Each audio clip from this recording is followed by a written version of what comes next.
Hello and welcome back to my series on rocks and minerals. In my previous episode I gave you a brief introduction about what this series was going to be about. Now I'm going to move on to the very basics of mineralogy, and that is a definition of a mineral. And then I'm going to add what a definition of a rock is. So there are 5 properties that a substance must have in order to be classified as a mineral. It must be naturally occurring, inorganic, solid, with a set chemical composition and a regular atomic structure. Now all 5 of these particular points I can demonstrate as examples in samples, but it's actually really important to understand that these 5 properties that we have here define a mineral. What defines a rock is 2 or more minerals in the same sample. So rocks are simply made up of minerals. There are more than 2 minerals seen in it, then it's a rock. So because rocks are made up of minerals, it's really important that we actually start with understanding minerals.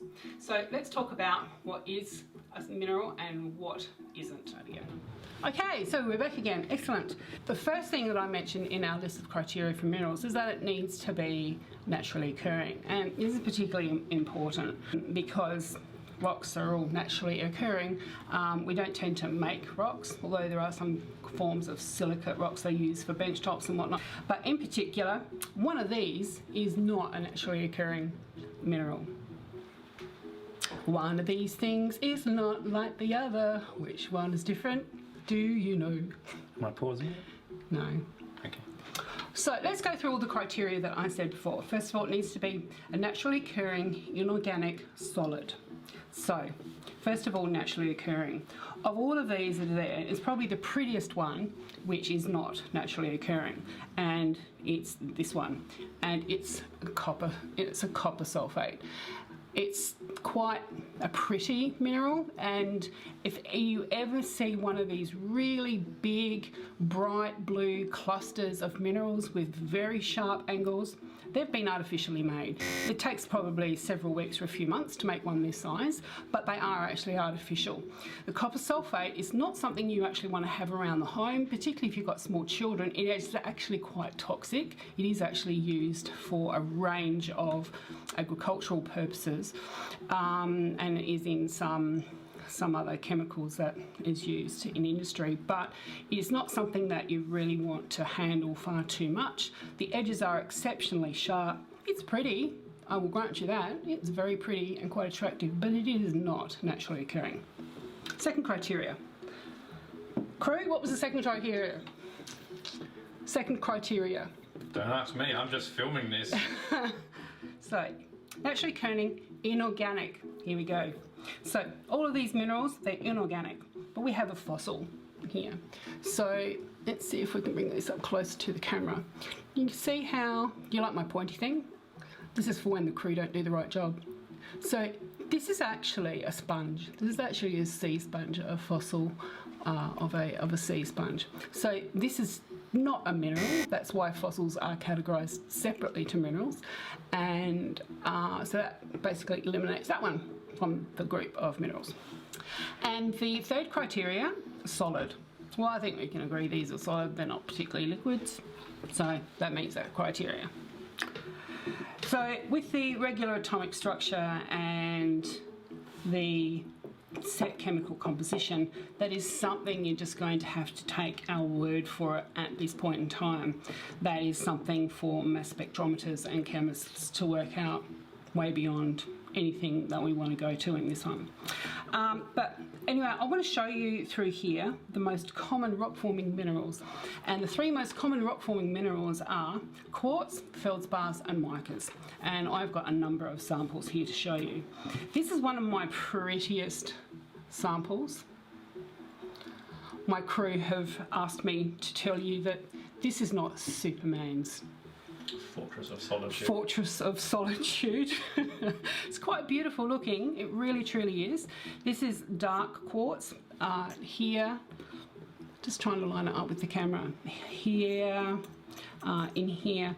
In rocks, quartz tends to be a dull grey colour. It doesn't tend to be one of the bright colours. We think of quartz as being more colourful, like the agates that we see, and amethyst and all the purple quartz and things like that.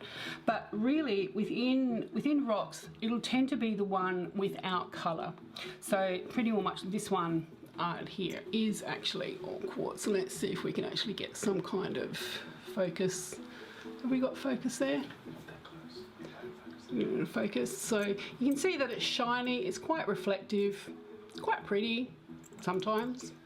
And it can come in a massive form, massive meaning without shape, and it can come in beautiful crystalline forms. The quartz tends to have a 6-sided column with a point at the top. That's its natural shape, but when it comes as the massive or without shape or form, it will just be these dull colourish crystals within a rock.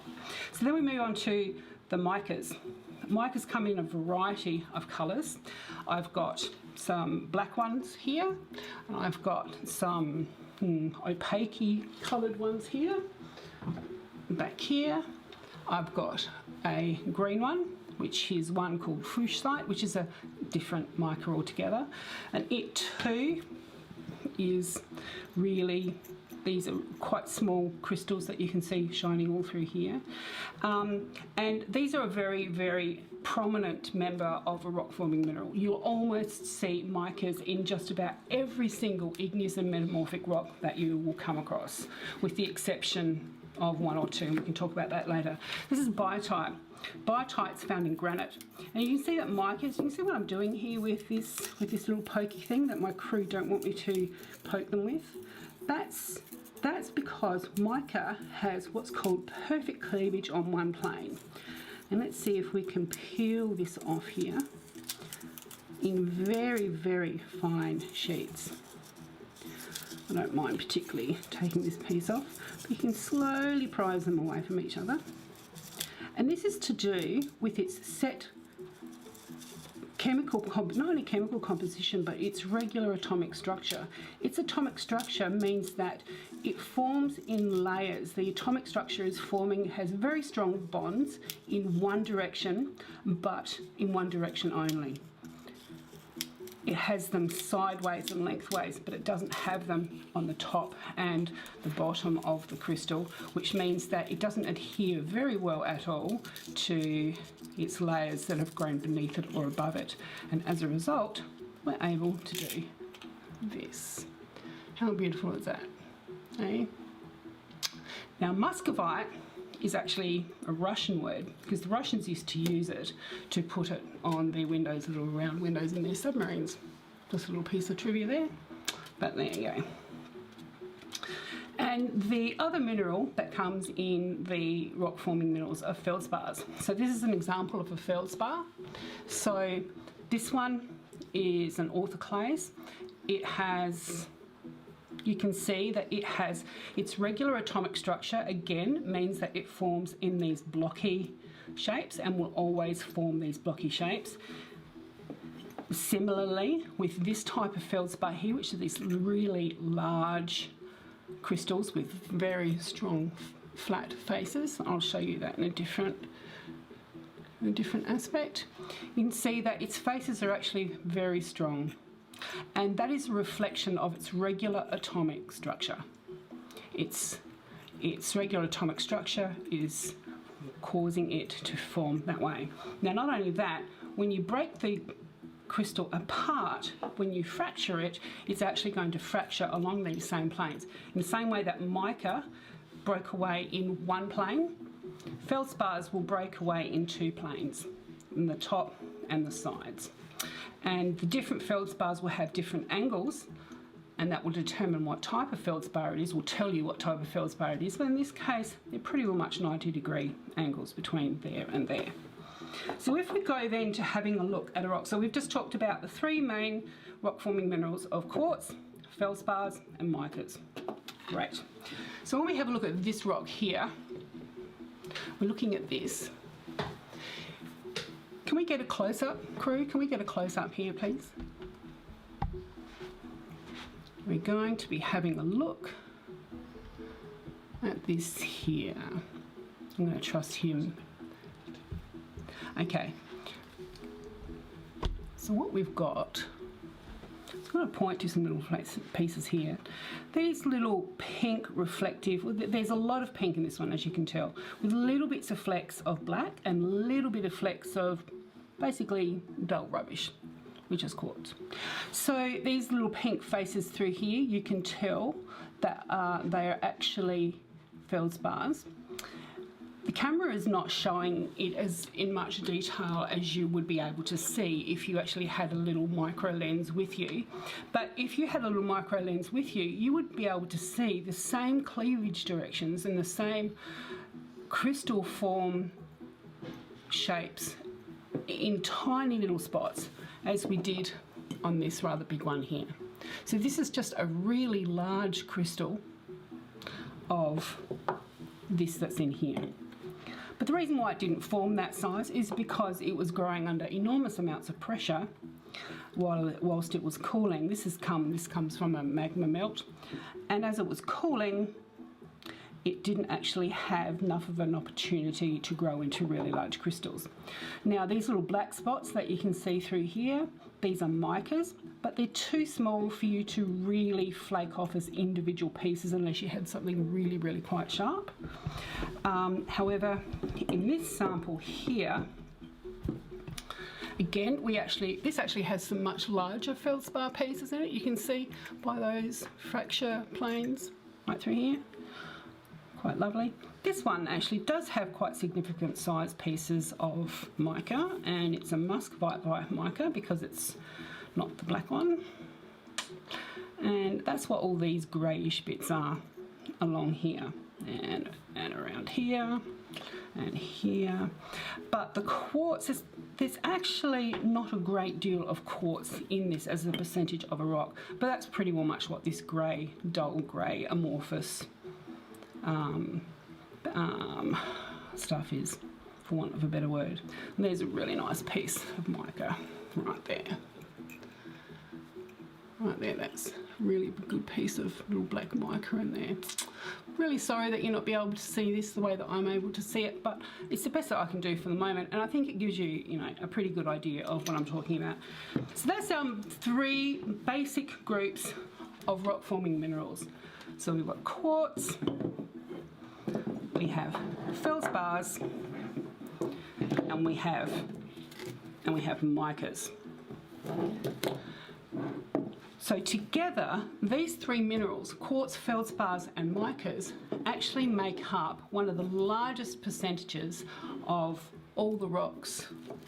Not doing a very good job here lining them up, are we, crew? That's all right.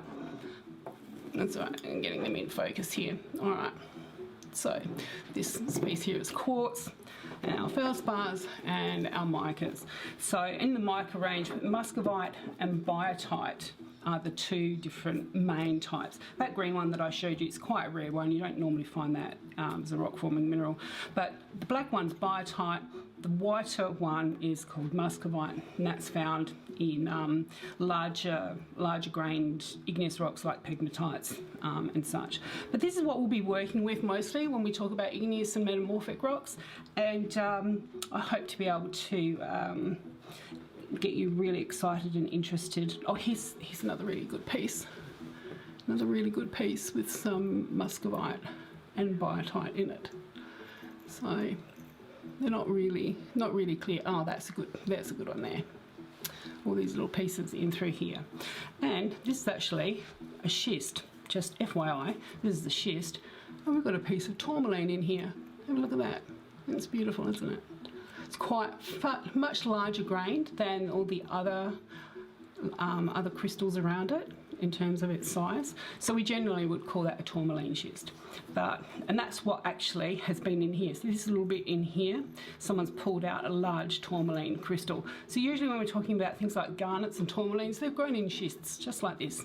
And they make for beautiful specimens, and they can grow to enormous sizes. And this one's also got some feldspar. Check that out there. Yeah, are you asleep yet? The crew is, but I love it. Excellent. All right. So the next episode, I'm going to go on to and show you a different range of rocks and minerals. And we're going to start off with different groups of minerals and how they're classified and why they're classified that way. And hopefully I'll also be able to load up some kind of PDF that actually I'm kind of working from here. And hopefully that will give you some paperwork and documentation that kind of goes with all of this and helps you understand it a little bit better. See you next time. So that was my explanation about what formed a mineral and what doesn't form a mineral.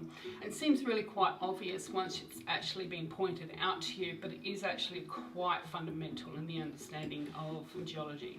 So anyway, thank you for joining me in this series, and I'll see you in the next episode. Bye.